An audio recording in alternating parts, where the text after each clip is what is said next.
These are the people, the men of God, they prefer the need of others over themselves.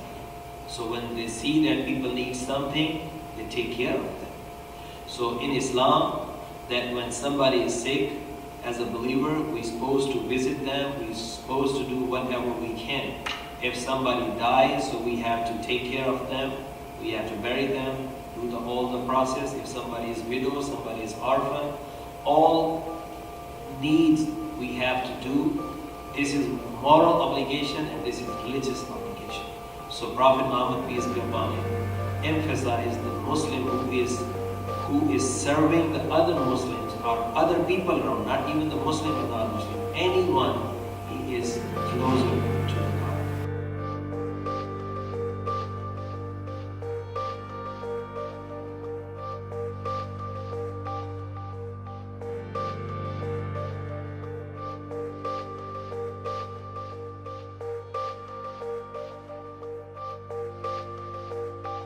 The goal of Interfaith Week was to break the barrier between religions, to create that dialogue. We wanted to show people that, like me and Tahira, like a Muslim and a Jew, a Muslim woman and a Jewish woman can get along. We can talk, we can speak, we can work together to create interfaith advocacy.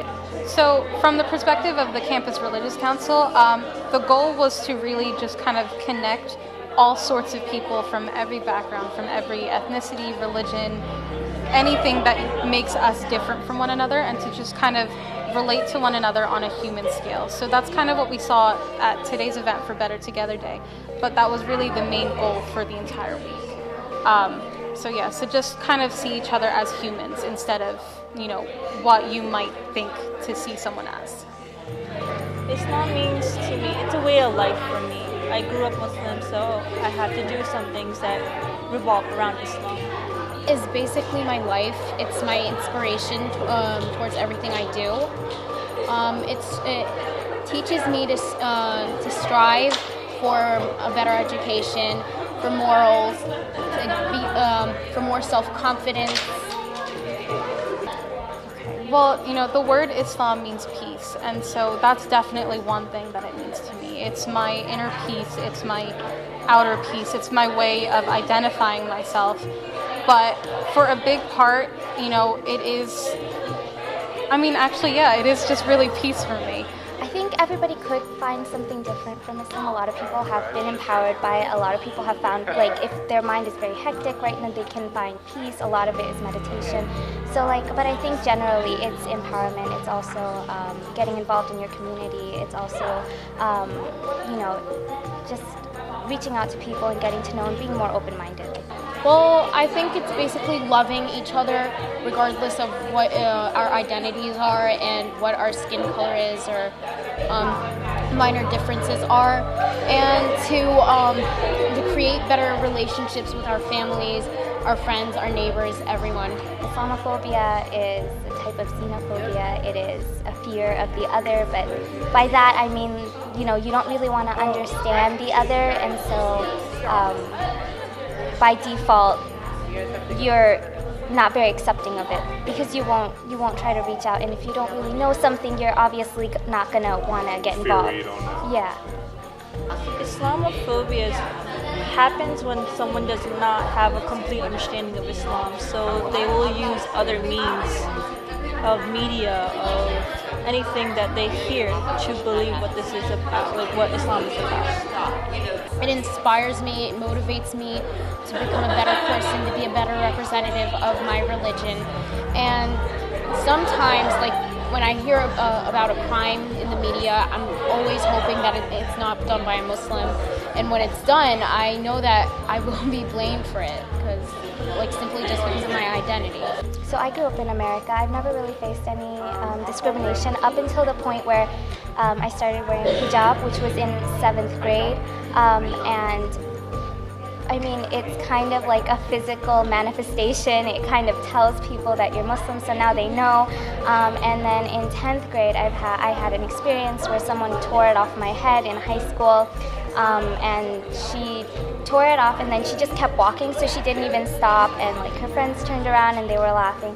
So that happened. I didn't tell anybody. I didn't really address it or anything, and I know like from studying now Islam that a lot of cases like this go like people don't report it, and even with like unreporting these like not reporting them, there's still a spike, like 600% more hate crimes after 9/11. I know that especially with this whole election year, there has been, in my at least experience, there has never been more hate towards Muslims so open.